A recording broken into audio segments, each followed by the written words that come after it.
Welcome back to Cutting It Up. It's your favorite collage meets talk show, probably the only collage meets talk show. Today I am joined by Hayden Davis, a multidisciplinary artist, a collager, a graphic designer. I don't know if you remember this, but you were actually my very first piñata teacher. Yes, a piñata enableist. Yeah. Yes. Yeah. It was fantastic. Also, I'm your host, Liz Groeschen. I forgot that part. But Hayden is way more important. Do you remember piñata? I do. Creative Mornings? Yeah.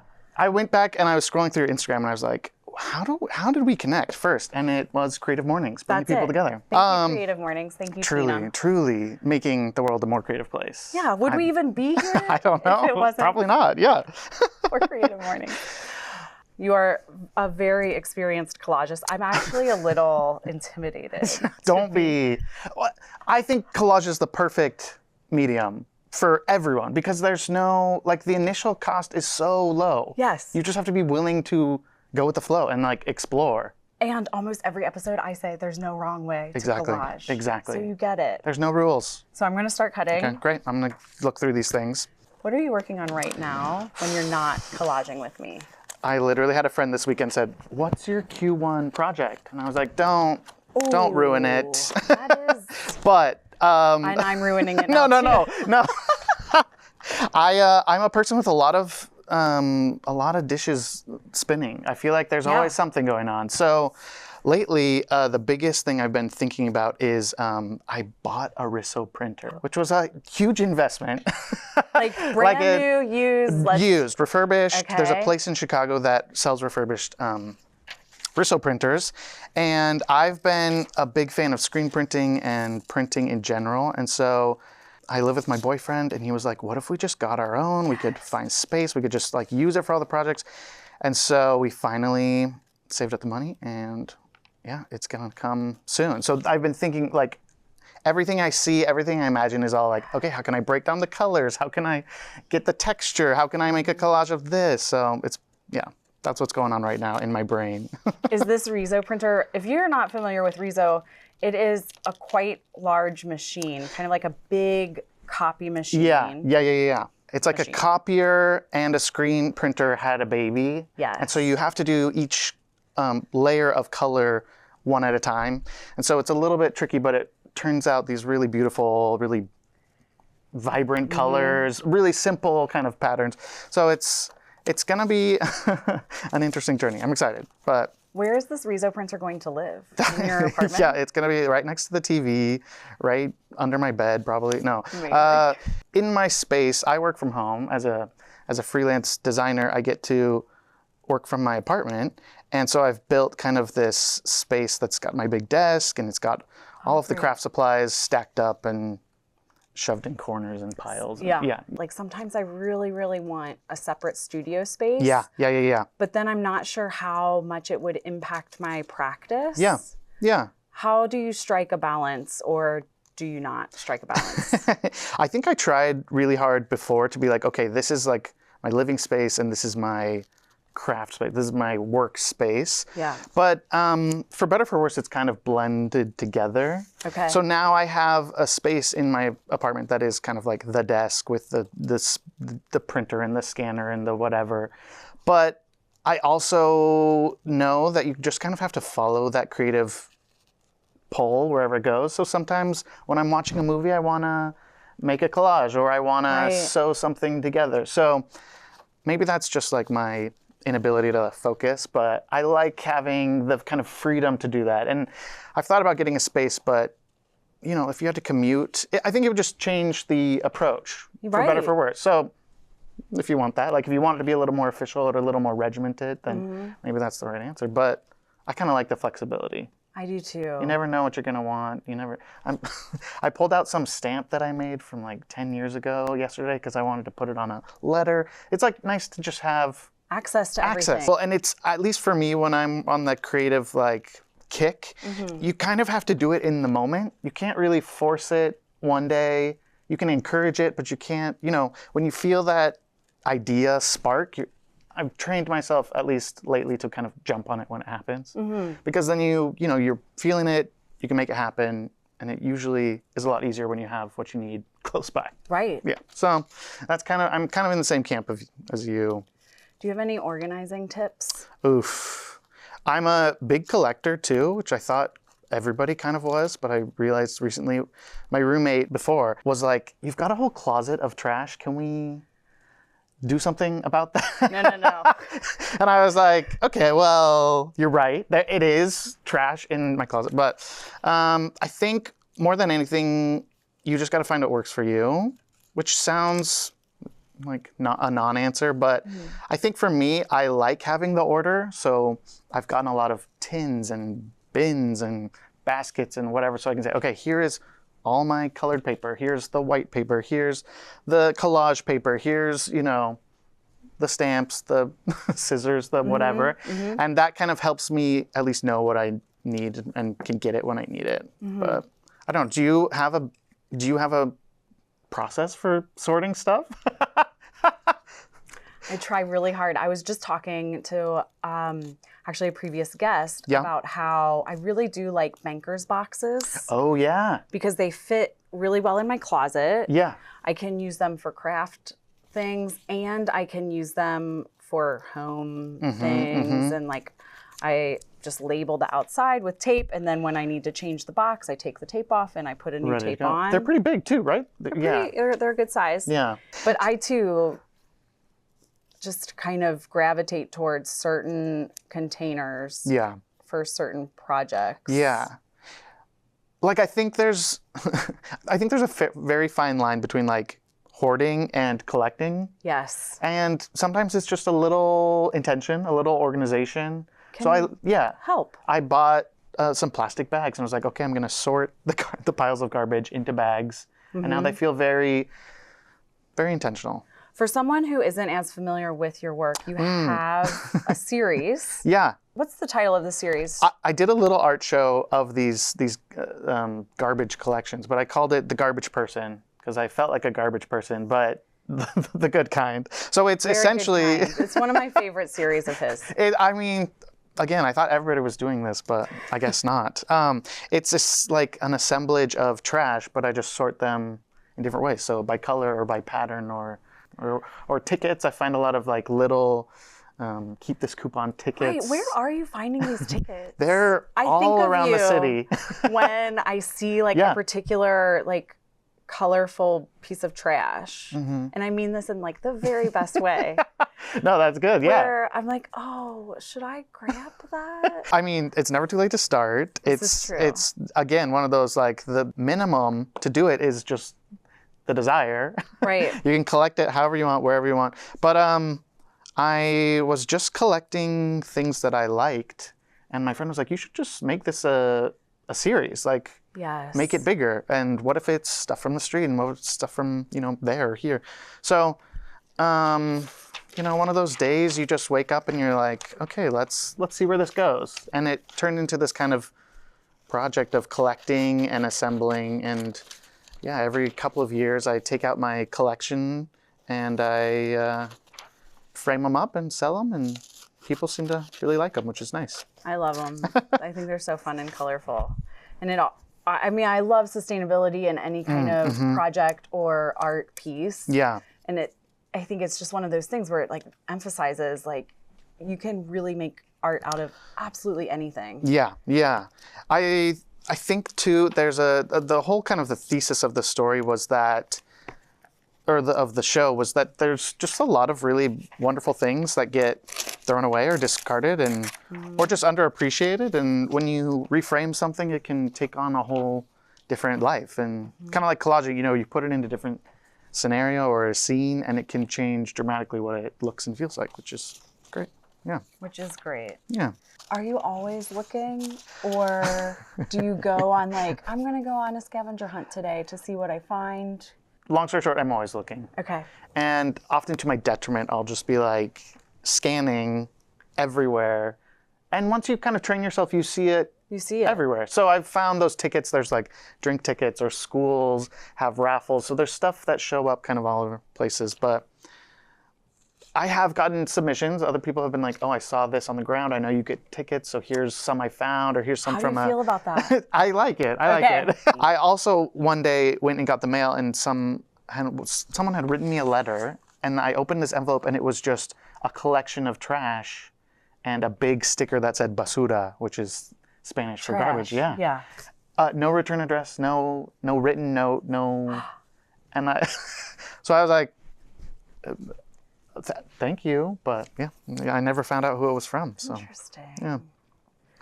Anyway, yeah, you're a collector though. Do you have like specific things that you collect? I am a collector. Yeah. It depends on the project. Okay.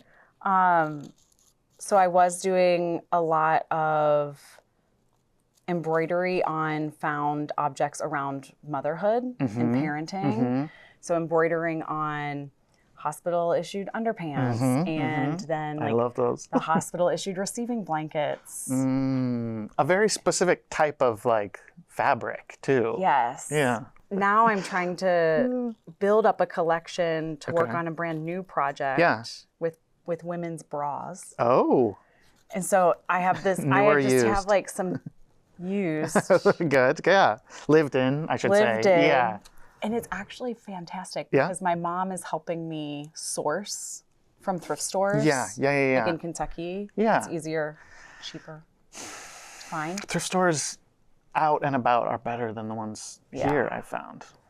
But Yeah. some of them are like so like, there's one that's like very utilitarian. Yeah. And it's like, I don't want to like alter it Yeah. almost. Now I'm becoming attached to to the underwear. Yeah.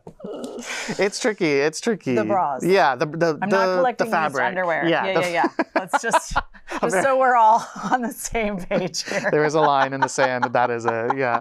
Well, I also am a big fan of maybe not collaging, but using other things because it's like half the work is already done for you. Yes. It always comes with a story or with a history, and there's already a jumping point, which at least for me, in my creative process, I like. Totally. It helps. And it provides like a different layer to it. 100%. 100%. And it helps you like tell the story almost without like needing to say as much. Yeah. Do you have any new collections that you are embarking on? I feel like I had to narrow down kind of what I was working with.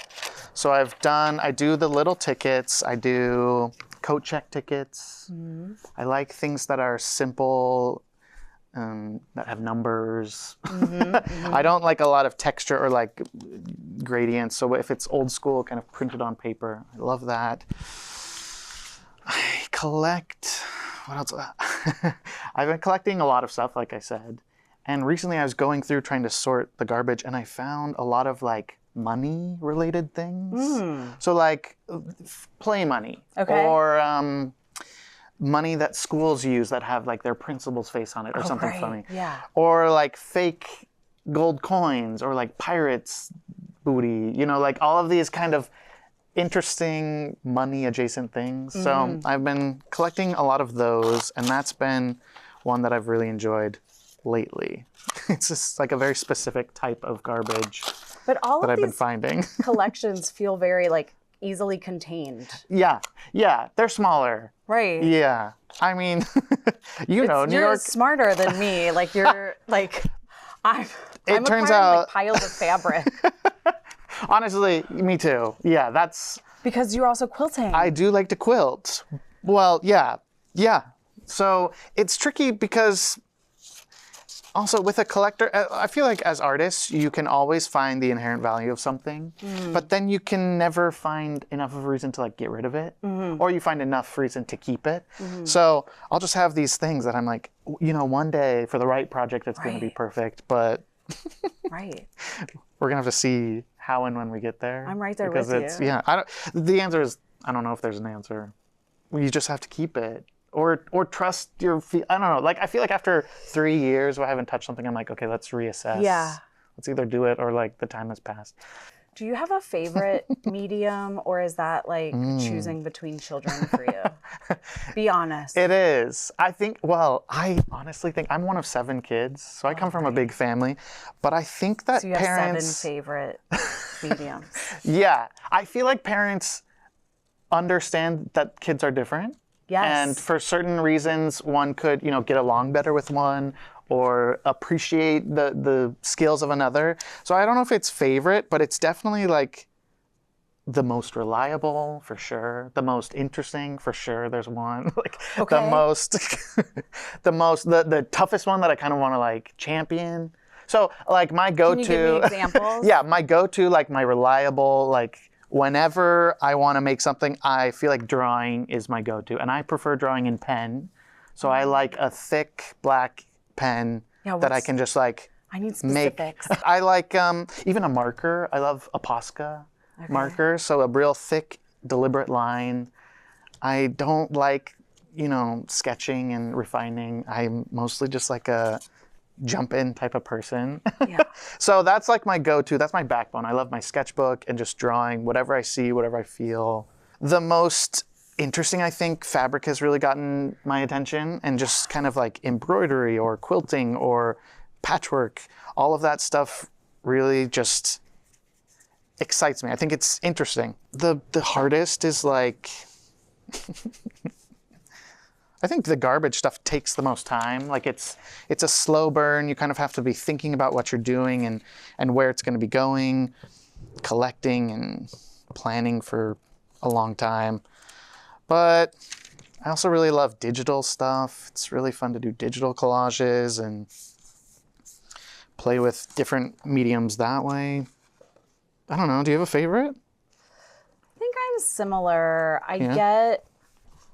I've realized recently that learning is part of my like favorite part of the process. Yeah. And so once I figure something out, even when I'm frustrated and like, oh, why can't I get this right? You know what I mean? Yeah. I have to remind myself that actually, Liz, this is what you like most. This is the part of it. Yeah. Even though it doesn't feel like that all the time. Yeah. It's hard. It's nice. I think it's, I don't know. I've always felt I've had a lot of mixed feelings about being a master of none, you might say. I don't think that's true. I mean, I feel like... Do you feel that way sometimes? Sometimes I feel like I've got a lot of different dishes spinning, but I don't know. That's what's interesting to me. I kind of like that. I do too. It's taken a while, but I feel like I've gotten to a point where I'm like, I enjoy that. People enjoy that from my work. And it's one of my favorite things. And I think that it can help, one medium can really help another medium thrive. Mm-hmm. Like when I'm sewing, like I'm embroidering, it's like meditative, much like collages. Yeah. And I can think about how I'm going to like sew all these bras together. Yeah. And, like, yeah. What's going on. Yeah. Like I can move the pots around in my brain. Yeah.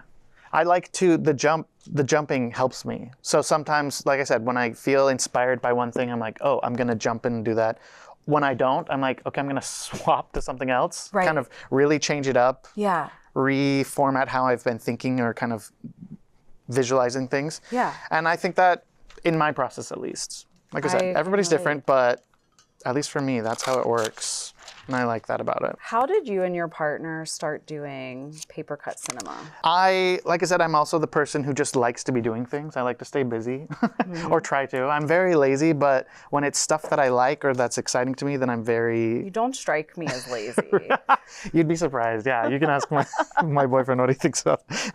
But I was just trying to do a project and I had some painted paper. And so we were just painting to have fun and kind of collaging with these painted papers because it was something to do on the weekend. Mm-hmm. And his roommate was like, oh, you should do one of my favorite movie scenes, like this scene from Pride and Prejudice in the mist in the morning. Mr. Darcy's like walking through. And so, on a whim, we were like, sure, yeah, pull up the screenshot and we'll collage it really quick. And then he was like, you know what? This would actually be a really good idea for a continued project. Like, what if you did just scenes from movies you're watching, there's so many movies, blah, blah. So we were like, yeah, sure, that'd be great. With what time? Slowly we were like, okay, this could be fun. It was January of 2024. Yeah, because it's You've been been almost doing 3. Well, 2 I mean, years? 2 full years. We're on the 3rd. Yeah. Okay. Anyway, so we were like, okay, it's award season. You know, Oscars were coming up, so people were talking about movies. We thought maybe we'll do every Best Picture movies that we were watching because we were going to see all the different things, and it just kind of turned into this thing. So we kind of figured out a format, a size, and painted a bunch of paper and just started collecting, you know, piles of paper like this. And yeah, it's just kind of turned into this project that we enjoy doing together. And For anyone who doesn't know, oh yeah, this amazing, it's a collage project. Yeah. Where Hayden and Evan collage scenes Yeah. from, I think you've done every kind of movie there is. We try to keep it pretty diverse. They're just paper recreations of scenes from movies with painted paper, and yeah, it's just become this thing that we've just done on the weekends or had on when we were watching a movie, you know, or when you were doing whatever. We're like, okay, let's work on one of these overnight or on the weekend. So then we started an Instagram account, and people started buying originals or asking for commissions, which was really fun. And so we've kind of just enjoyed making them. Do you do like re-collage? What do you mean? Like if you've already done, somebody scooped Oh, one before I got a chance to Which get one? it. Now I'm intrigued. It was from past lives. Oh, yeah. The Yeah. stairway Yeah, scene. well, Evan took that one, so we you ever- just kept it ourselves. Okay, good. But if you ever do like a Yeah. We have. don't tell anybody else but me. Well, yeah, you'll be on the like wait list, so you Yes. get notified first. Yeah. It's funny too. Like movies are kind of so common, like they're so universal. Most everybody likes movies, but it's fun to see which ones people really resonate with, or stories that they have, where you know this is the movie they saw the first time they started dating their partner, or you know they've always appreciated the message of this movie, and exploring that has been really fun. But also, like I said, visual stuff, just different ways to express visuals and storytelling is really interesting to me. So it's been a fun project, and lately we've been slowing down because we've been working on other stuff, but it's definitely a project that I think can and will probably go for a long time, just because hope it's so. yeah, It's so great. easy to jump it back into and enjoy. So And it's timeless, really. yeah. Turns out they keep making movies. They do. Yeah, I've asked them to stop, but they just keep going. How's your collage coming? I feel like I've become like a bit of a minimalist collager. Yeah. But I could just collage all day. Yeah. Even when it's minimal, I'm like, oh, what do I want to, like, let me look for something else. Yeah. It's funny too. I'm like, oh, I don't know how to describe my style specifically, but it's interesting how even with collaging, like you can get a very specific style from each artist. You know what I mean? Yes. Even when you're just cutting up magazines. Yes. It's wild. That's part of the fun, I guess. It is part of the fun. Yeah. I also feel like lately my creative work has gotten simpler. So I've just been literally shapes and colors. not even That's all you need. yeah. Shapes and colors. Just the bare essentials, yeah. Sometimes I feel like Rothko, where it's like, oh, he was kind of onto something. He was. Just painting those colors can evoke so many feelings, or the absence of feelings. It's great. Anyway, have you been collaging for a long time? I started it when my second son, Max, was born, because it was just like a really accessible medium. Yeah. You know, it's Yeah. non-toxic. Yeah. Like you were mentioning, you always have access to paper. You can find it anywhere. You can jump in whenever you need to. It's one that I go to, especially whenever I feel a little stuck. Yeah. I think that it's like a really forgiving medium. Yeah. And if you don't like something, you just glue over it. Yeah. Or cut it up. And Yeah, the materials are super cheap. Like there's not a lot of, you don't have to worry. You know what I mean? Right. Like, yeah. And I think that it can be inspiring to just do something like weird without thinking about it. 100%. Yeah, there's something kind of, the word I want to say is witchy, but that's not the one. Like it's almost feels kind of like divination, where you're just like, okay, we're going to have raw materials, and we're just gonna like see what happens. Yeah. And we're gonna like let them speak and just kind of go with the flow. Yeah. But I think that's what I like about it. Where do you go for inspiration when you're not like seeking it out like through the paper that you've like found inspiration? If you're like trying to be more intentional. That's a really good question. Like a collector does, I do collect. And I feel like that includes like an inspiration. So I have my Pinterest boards and my Instagram saves and my Tumblr, reblogs that I can, as I'm going, and anything that kind of sparks my attention or feels compelling, I'll store.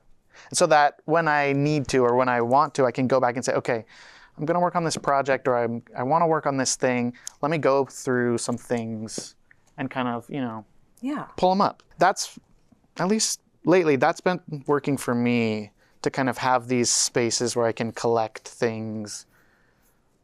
Also, sometimes I go back through my own stuff. I think I like to do a lot and fast and move on to the next thing. And so sometimes when I don't know what to do or where the next step is going to be, it can be nice to go back through my own journey and be like, okay, here, what was I doing then, or what was I thinking about then? And oh yeah, I forgot about this project or this approach or this medium that I actually do like and could work for this. Right. And while we're wrapping up, before Robin gets really upset with us, she's going to come for me. She's going to be really nice to you. I hope, yeah. Me is a different story. She's never not nice. She's the best. Where can people find you and your project? You can find me on Instagram and TikTok. A lot of times I'm filming what I'm doing and sharing it. And anything else, you can find me on my website or my online shop, which is also fun. His online shop is very fun. I highly recommend it, but not for past lives. No, it's sold. That's Sorry. not for you. Yeah. Are you ready to show me and the world your collage? Yes. The world that is watching. Let's cutting do it up. Okay. Oh, fantastic. I like our color story. Yes. Match. I really like this. That was a very coordinated. Yes, the turn. Oh, yeah. That was beautiful.